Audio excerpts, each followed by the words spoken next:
ہمیں بس ریاست کو یہی دکھانا ہے کہ ہم رکنے والے نہیں ہیں. یہاں پہ غلام احمد کی لاش بھی ہم نے اٹھائی ہے, یہاں پہ خیر بخش کی لاش بھی ہم نے اٹھائی ہے. یہ لاشیں ہمیں مضبوط کریں گی لیکن کمزور نہیں کریں گی. ہمارا جو فلسفہ ہے, قربانی کا فلسفہ, مزاحمت کا فلسفہ, وہ ہر لاش کے بعد اور بھی زیادہ مستحکم ہوتا جائے گا. جس وقت بانو کریمہ کی میت کیچ منتقل کی جا رہی تھی, کیچ میں موبائل نیٹ ورک کو بند رکھا گیا, جبکہ ڈی بلوچ, جہاں بلوچ یکجہتی کمیٹی نے جنازے کے استقبال کے لیے لوگوں کو اکٹھا ہونے کی کال دے رکھی تھی, اس مقام کو گھیرے میں رکھا گیا. جنازے میں شرکت کے لیے جانے والی گاڑیوں کو واپس جانے پر مجبور کیا گیا. اس صورتحال کے بارے میں تبصرہ کرتے ہوئے BSO کے ایک رہنما نے کہا کہ اس طرح محاصرہ کیا گیا ہے, ایک چڑیا کو بھی پر مارنے کی اجازت نہیں. ہم جنازے میں شرکت کے لیے متبادل راستہ تلاش کر رہے ہیں, لیکن تم کو محاصرہ میں لیا گیا ہے. بانو کریمہ کا آبائی گاؤں تمپ, جہاں ان کی تدفین ہونی ہے, وہاں کرفیو نافذ کر دیا گیا. بلوچ نیشنل موومنٹ کے مرکزی ترجمان نے اپنے ایک بیان میں کہا کہ شہید بانو کریمہ بلوچ کے جسد کاکی کو کراچی ایئرپورٹ سے فوجی اظہار میں لینا قومی اقدار, انسانی حقوق اور عالمی قوانین کی خلاف ورزی ہے. کراچی میں طے شدہ جنازہ پڑھنے سے بلوچ قوم کو روک دیا گیا. بانو کے آبائی گاؤں تمپ اور کیچ سمیت گرد و نواح میں عملاً کرفیو نافذ ہے. بلوچ روایات کے احترام کا پاکستان سے امید رکھنا ہی عبث ہے, کیونکہ پاکستان ایک بزدل اور انسانی و قومی اقدار سے محروم دشمن ہے. BSO آزاد نے بھی اسی متعلق اپنے بیان میں کہا کہ بانو کریمہ بلوچ کو بلوچ سماج میں ایک قومی رہنما کی حیثیت حاصل ہے اور وہ بلوچ قومی تحریک کی ایک سرکیل رہنما تھیں. انہوں نے بلوچ قومی تحریک کو دوام بخشنے کے لیے سیاسی مزاحمت کا راستہ اپنایا اور ہمیشہ سے علم و شعور کا پیکر بنی رہی. ریاستی بربریت اور ظلم و ستم کے خلاف بانو کریمہ ایک سیسا پلائی ہوئی دیوار بنی رہی اور قومی شعور کی خاطر انہوں نے دریائے سندھ سے لے کر مقران تک احتجاجی جلسوں اور ریلیوں میں شرکت کی ہے. کیچ کے علاقے گورکوپ اور بلیدہ میں پاکستانی فوج کی فوجی جارحیت تاحال جاری ہے. ریڈیو زرمبش کو ملنے والی اطلاعات کے مطابق گورکوپ کے علاقے بکسر اور ریسو میں قابض پاکستانی فوج نے نئی چوکیاں قائم کی ہیں, جبکہ بڑی تعداد میں ریاستی فوجی دستوں کی نقل و حرکت بھی جاری ہے. اس دوران جگہ جگہ قائم ناکوں پر مقامی افراد کو روک کر تلاشی اور دیگر حربوں کے نام پر تضییق کا نشانہ بنایا جاتا ہے. دوسری طرف بلیدہ کے علاقے جاڑین میں بھی فوجی جارحیت تاحال جاری ہے. گورکوپ اور بلیدہ کے علاقوں میں جاری ریاستی فوجی جارحیت کو ایک ہفتے سے زائد کا عرصہ گزر چکا ہے, جس میں آئے روز شدت پیدا کی جا رہی ہے. سرماچاروں کی صفحے اول کی تنظیم بلوچستان لبریشن فرنٹ نے گزشتہ روز ضلع کیچ کے مرکزی شہر تربت میں FC چوکی پر دستی بم حملے کی ذمہ داری قبول کر لی. بلوچستان لبریشن فرنٹ کے ترجمان میجر گہرام بلوچ کا کہنا ہے کہ سرماچاروں نے دستی بم حملے میں قابض فوج کے 2 اہلکاروں کو ہلاک کیا. میجر گہرام بلوچ کا کہنا ہے کہ ضلع کیچ میں ہفتے کی دوپہر 1 بجے سرماچاروں نے تربت شہر میں فوجی چوکی پر دستی بم سے حملہ کیا. تربت سنگانی سر میں سرماچاروں نے فوجی چوکی پر دستی بم پھینکا, جس سے چوکی میں موجود 2 اہلکار ہلاک اور 1 زخمی ہوا. میجر گہرام بلوچ نے کہا دشمن فورسز پر حملے مقبوضہ بلوچستان کی آزادی تک جاری رہیں گے. یونائٹڈ بلوچ آرمی کے ترجمان مزار بلوچ نے بھی دشمن پر اپنی ایک کارروائی کی ذمہ داری قبول کرتے ہوئے کہا ہے کہ ہفتے کے روز 3 بجے کے وقت ان کے سرماچاروں نے قابض پاکستانی فورسز کے کانوائے پر اس وقت حملہ کیا جب وہ آرام کے غرض سے راستے میں کولو اور کاہان کے درمیانی علاقے ٹیننگوک کے مقام پر کڑی تھی. مزار بلوچ کے مطابق حملے میں ایک اہلکار موقع پہ ہلاک جبکہ نشانہ بننے والا دوسرا اہلکار شدید زخمی ہوا. گوادر میں بجلی کی لوڈ شیڈنگ کے خلاف عوام کی طرف سے احتجاجی مظاہرہ کیا گیا. شنکانی در گوادر کے مکینوں نے مکران کوسٹل ہائی وے پر رکاوٹیں کھڑی کر کے شاہراہ کو بند کر دیا. علاقہ مکینوں کے مطابق گزشتہ کئی روز سے علاقے میں بجلی منقطع کر کے لوگوں کو اذیت میں مبتلا رکھا گیا ہے. ان کا مزید کہنا تھا کہ علاقے کے ٹرانسفارمر پر لگے کنیکشنز میں سے صرف ایک صارف بل جمع نہیں کر رہا جبکہ باقی تمام لوگ باقاعدگی سے اپنا بل جمع کر رہے ہیں. ایک نادہندہ کی وجہ سے تمام علاقے کی بجلی منقطع کر دی گئی ہے. بجلی کی بحالی تک علاقہ مکینوں نے احتجاج جاری رکھنے کا اعلان کیا. مستونگ میں بدرنگ چیک پوسٹ کے قریب مزدہ اور کار میں تصادم کے نتیجے میں کار ڈرائیور ہلاک جبکہ خاتون سمیت 3 افراد زخمی ہوئے ہیں. ہلاک اور زخمی ہونے والوں کا تعلق پشین سے ہے. سوراب میں پیٹرول پمپ کے کمرے میں گیس لیکیج کی وجہ سے 2 افراد ہلاک اور 2 بے ہوش ہو گئے ہیں. واقعہ آجیکا کے مقام پر موجود پیٹرول پمپ میں پیش آیا جہاں پمپ پر کام کرنے والے افراد گیس ہیٹر جلتا چھوڑ کر سو گئے تھے.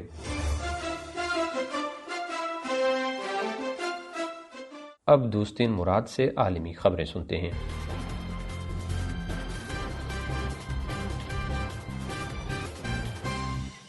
پاکستان کے سابق صدر اور پیپلز پارٹی کے شریک چیئرمین آصف علی زرداری نے کہا ہے کہ پاکستان میں اپوزیشن متحد ہے اور حکومت پر ہر طرف سے وار کریں گے، کیونکہ ملک شدید خطرات میں ہے اور حکمران کوئی بڑا بلنڈر کر سکتے ہیں۔ انہوں نے کہا کہ حکومت کو گھر بھیجنا اس وقت بہت ضروری ہو چکا ہے۔ اناڑی حکمرانوں کی نااہلی سے ملک کسی بڑے حادثے کا شکار ہو سکتا ہے۔ سابق صدر نے مزید کہا کہ پی ڈی ایم متحد ہے، حکومت گرانے کے تمام آپشنز بتدریج استعمال کریں گے۔ آصف زرداری نے یہ بھی کہا کہ اگلے چند مہینے ملکی سیاست کے مستقبل کے لیے بہت اہم ہے، حکمرانوں کو اب مزید کورونا وائرس کے پیچھے چھپنے نہیں دیں گے۔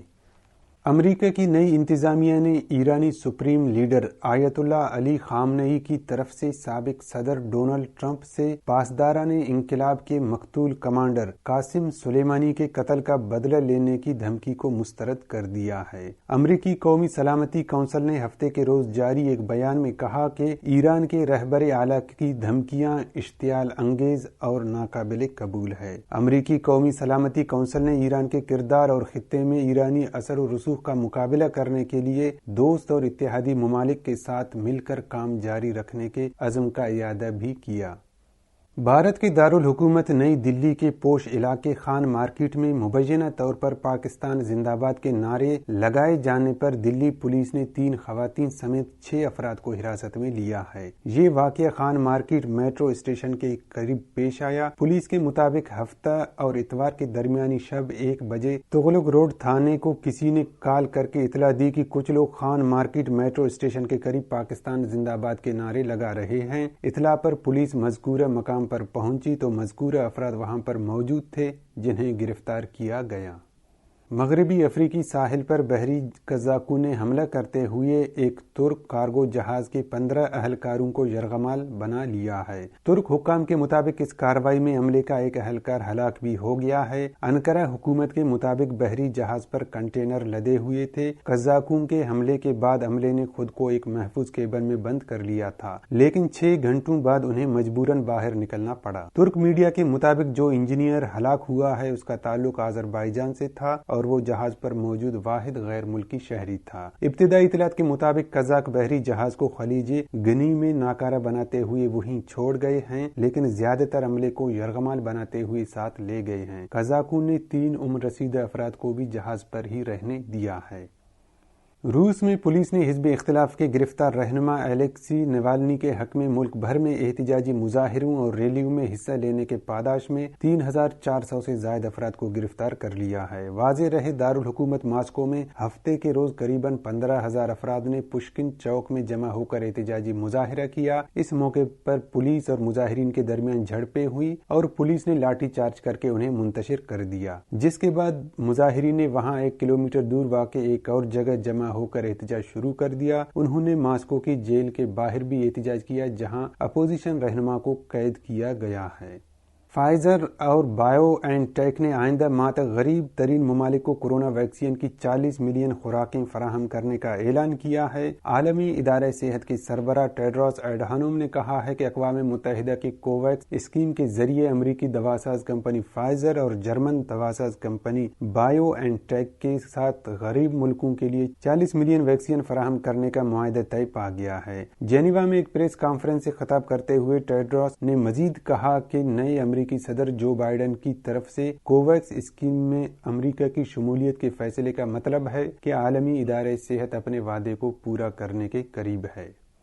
چین میں ایک سونے کی کان میں پھنسے مزدوروں میں سے 11 کو حادثے کے 2 ہفتے بعد زندہ بچا لیا گیا ہے۔ واضح رہے 2 ہفتے قبل 10 جنوری کے روز چینی صوبے شانڈونگ میں واقع سونے کی ایک کان میں نامعلوم وجوہات کی بنا پر ایک دھماکہ ہوا تھا اور 22 کارکن 600 میٹر گہری سرنگ میں پھنس کر رہ گئے تھے۔ اس حادثے کے 1 ہفتے بعد امدادی کارکنوں کو یہ معلوم ہوا تھا کہ کم از کم 11 متاثرہ افراد زیر زمین زندہ ہیں۔